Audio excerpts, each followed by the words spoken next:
Hello, my name is Daniel, and today I want to talk to you about abortion. I know I'm not a woman, and this is a very sensitive topic. I believe I have some good points to lay down for all those who are struggling with this own topic in their lives. I want to talk about abortion ethically. The poor, those who are poor, those who are ashamed of a baby, and those who their parents tell them to get aborted have this in common. And those three have this in common, that it's an inconvenience to have a child. It's an inconvenience because they'll be looked down upon. It's an inconvenience because they won't have enough money to support this child. I want to first tell you that, one, it was your choice. It was their choice to have sex. And two, I want to say that no matter what they might tell you, that is life inside of you. I believe it is life, and the reason why I believe it's life is because as the baby grows, different character qualities mature in the baby in the womb, such as their hands, their feet, their eyes, their ears, their brain, their blood. And this continues to grow inside of you. And it's not just a fetus, but it's actual life. Soon the baby will kick inside of you and roll around. This is traits of a real human being grown inside of you. It's a real human inside of you, one of you. Ethically, it's selfish. I know it's a lot, and I know it's really burdens people. But I just want to encourage you that you have a chance to give this baby life in this world. And maybe this baby can change this world. Now I want to talk to those who have been raped or molested.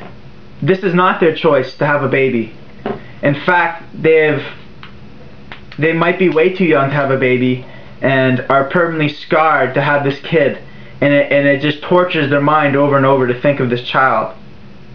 Now I just want to address this situation and say I am sorry if this ever happened to you. And that just to consider the baby inside of you as life. And she is life, or he is life. And he has a purpose. And his testimony of what you've been through and that baby been through can save others from maybe aborting children, or maybe impact others to walk a more healthy lifestyle. It has a purpose in this life. I want to talk to Christians about this topic as well. We have probably slandered a lot of people who are abortionists or who are gay or so on and so on. I've said some pretty profound things and evil things I have seen on YouTube.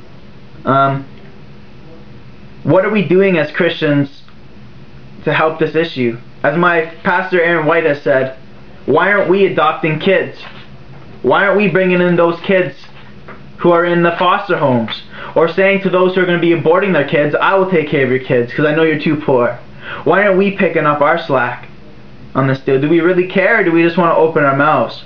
And what are we going to do for those who are going through this terrible crisis in their life? Now, I want to talk about morally. Morally, if you are religious in any way, or a Christian, more select, is that there is no primary evidence in the Bible for abortion. There is no evidence, primary evidence for it. But there is secondary evidence for abortion in the Bible. It is phenomenal how much evidence there is to say that this is actual life in life in the womb, and how much God cherishes that life, and how much God has used that life to encourage so many others. And so those who say it's not primary, they are right. But there's so much secondary evidence that must be investigated. And the two scriptures that would contradict that in the Bible, which would be in Deuteronomy. These two scriptures, one, the one with the miscarriage, you have to read on further to see that the father is the one who decides the punishment. And two, the life is in the blood. If you read on further, it says life is also in the breath. Life is in the breath, but if you read on further, it's actually life is in the blood as well. So it has to be both to have life. Is that what you're saying? No, life is in the blood and life is in the breath. It is both. You can't use that argument for the baby has blood. I want to give you all hope. I want to all give you hope and say, don't give up. I know to have a child at a young age, or probably any age, is probably a scary thing. And you know, this is just what I've researched on my own, and you know, I just want to encourage you guys, you know, to have a blessed life, and God loves you guys, man. Bless you.